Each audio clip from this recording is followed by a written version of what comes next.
Jake Moody's first few kicks, and then obviously the one that got blocked. What was your confidence level as he was even lining up for that game winner there at the end? Oh, guys, what did I just cover here like a year ago? What have I covered for the past 10, 11, 12, 13 years covering this team? Like, I'm used to covering the opposite of this, walking into a locker room that is dejected and trying to explain and rationalize what just happened on the field. But this time, it's the Chicago Bears taking advantage of a fortunate break, the fumble. It's the Bears getting in position with some physicality in a run game and staying in bounds, the quarterback staying in bounds and not going, running out and stopping the clock. It's everything working for the Bears in the final 3 minutes. And then you see the successful field goal. Adam, I'm expecting the worst. I've been conditioned to expect the worst in things like this. So, like, if you heard me in the press box when Jaden Daniels fumbled, like, I let out a literal laugh. Like, I couldn't believe it. Like, this is actually bouncing in the Bears' favor. I think a few people looked at me after the laugh, the pretty audible laugh that I had in the press box. But it's kind of unbelievable to cover, if you're asking me. What did Jake Mooney say about his night and how it all unfolded? So it kind of started last night when he was sleeping in a bed that wasn't the size that he wanted. So he got a smaller bed. He kind of joked that it was a twin bed. And then he had problems with the water at the team hotel where he couldn't get the right temperature. So he had to take a cold shower before the game. And he said that might be part of his routine. So that's how it happens. That's how it happened before the game. He knew coming to the stadium that he was going to kick for Cairo Santos. So as soon as he got here, he tried his best to get on the same page with his holder, Torrey Taylor, and his long snapper, Scott Daly. And they had to do so, guys, in less than ideal conditions. You see the guys out here picking up the field a little bit. It was rainy, it was soggy, it was misty. Then the rain was windy, kind of blowing in sideways, and it came down pretty heavy. So the conditions for his debut with the Bears was less than ideal too. But it all started with that cold shower at the team hotel. Well, I mean, so you're saying you were expecting the worst. Understandable the way things have gone the last few years for the Chicago Bears, but you've been in this locker room for the last two wins, Bears finding a way at the end. And I'm just curious because it feels like a statement game. This is probably their first signature win for the Caleb Williams era. It's the first signature win in the Ben Johnson era. Does this feel like the culture, what you're feeling in that locker room, talking to guys like Jaquan Brisker, do you feel like it's a tangible evidence that the culture is shifting here in Chicago?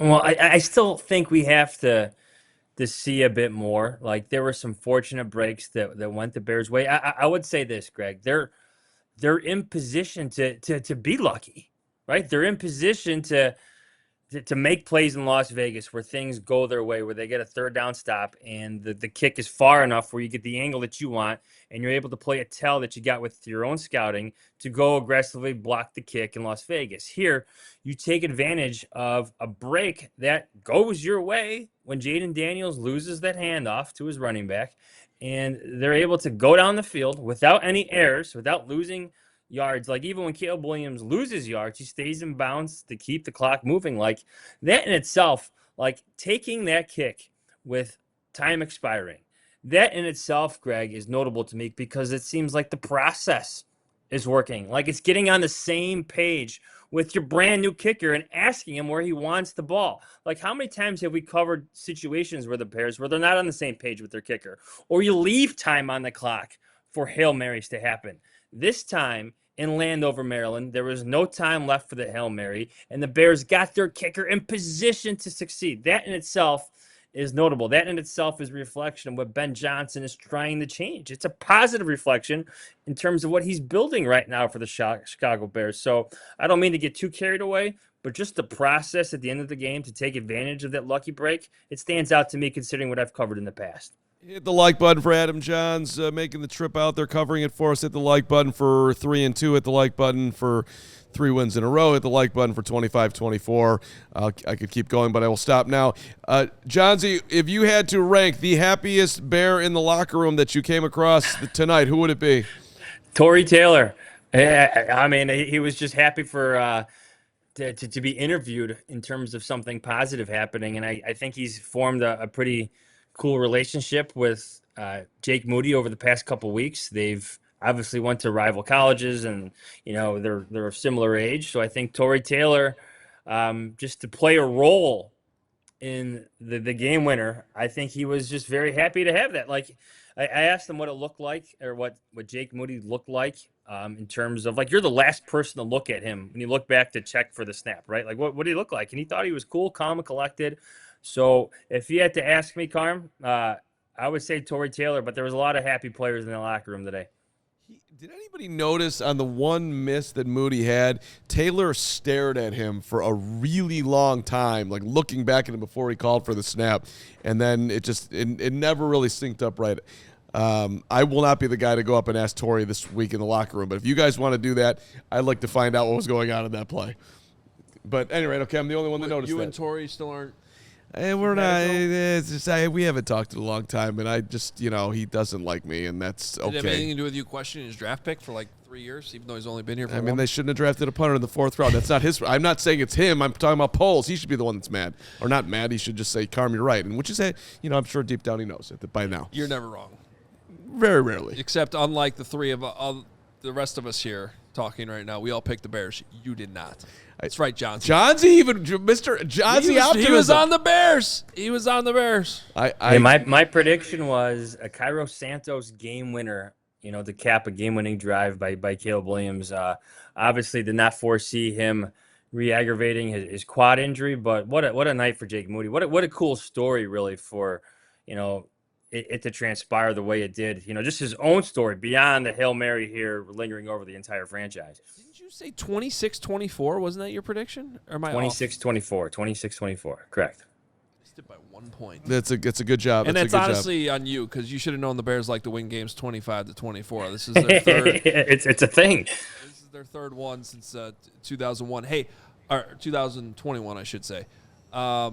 I know you talked to a couple other guys in the locker room. What else do we need to know from a jubilant, joyous, victorious locker room? Nashawn Wright, right player in the right spot at the right time. They figured that the Commanders were going to run the ball in that situation, and they were going to be aggressive and just in terms of stopping it. And he was the player in the backfield to take advantage of the botched exchange between quarterback and running back in the Commanders' backfield. So, right player in the right spot at the right time, who got called for an awful penalty. I'm sure you guys talked at length about this already, but he was just as baffled as you guys were and everyone watching in America about his face mask penalty. And there were just a few calls that obviously didn't go the Bears' way, but Nashawn Wright happy to be there in the right spot at the right time in the right moment. What any other gold stars you want to give out before you get out of here, Jahnsy? Because I know Cole wants to move this along, and Bragg's got a whole nother show he's got to do. But any other gold stars? How about DeAndre Swift and just the running game working tonight? Just the way it did with violence and yards, and Darnell Wright playing through his injury. I think he blocked 2 guys on that sweep and that final possession. Theo Benedict, obviously he had a bad call go against him, but I thought he helped the run game get going today. So he deserves one of Carm's gold stars. I think the offensive line overall, like, how many rushing yards did they have today for this malign rush game for the Bears? They had 27 carries for 145 yards. So that's a good day for the offensive line in the run game after all the issues in the first 4 games. And, he went over 100 yards himself, DeAndre Swift. That doesn't happen. Yeah. Feels like that has never happened in the last 5 years. First time since last year at Washington was the last time he was over. I mean, honestly, Jahnsy, I said at the beginning of the show that I thought Darnell Wright was arguably your MVP tonight, especially on that final drive. They seem to have found something at the end, pitching it outside and letting Darnell Wright get out in space. To your point on the pivotal run, he does block 2 guys. One hands one dude and then drives the other guy to his right to open up a lane on his own for DeAndre Swift. So, Ben Johnson said all he thought about was the run game for the last 2 weeks. It showed tonight for sure. Yeah, I think he found some answers. I'm looking forward to watching the tape to find what those answers were that you can't see in real time. But this run game, it was clicking from start to finish. I like the average. I like the violence that it showed, and I like how the personnel changes. Well, one, really at left tackle, just how that helped propel things here in Washington. If I'm Ryan Pauls, I'm calling up Theo Benedict's agent tomorrow morning, and I'm working out a deal. I've been on this. Sign Benedict now. He was awesome tonight. Theo Benedict. All right. And become a diehard to read Jahns' article on Theo Benedict because your life will be better. It's worth $27. Do period. something, Hogue, before I'm Carm trying. starts singing. I've been trying for like the last 90 seconds to share this information from the Chicago Bears that they have sent in, but DJ Moore will be staying overnight in the D.C. area for what the team is calling precautionary medical attention, and expected to have an update by the time Ben Johnson talks tomorrow, which is supposed to be at 4 o'clock. So, that's interesting to me because I saw him in the locker room. He seemed to be in good spirits. I don't know if anybody talked to him. I wasn't part of any conversations around him, but like I literally think he was walking right behind me on his way into Took a shot to his back, and he was like holding his back throughout the game. At one point, he came out for one rep, was holding the bottom of his back, so maybe he took a shot. In the second half, at one point they showed him on the sideline. He was like kind of like squatting, like he was stretching. I don't want to speculate, but I wonder if they were worried about like something internal. That's maybe, exactly what I'm thinking. Hopefully, when they say precautionary, they're just going to do some tests instead of shows his toughness to play through it though. Because he had some big runs. He is one tough dude, man. You can say a lot of things about DJ, but questioning his toughness would be ridiculous.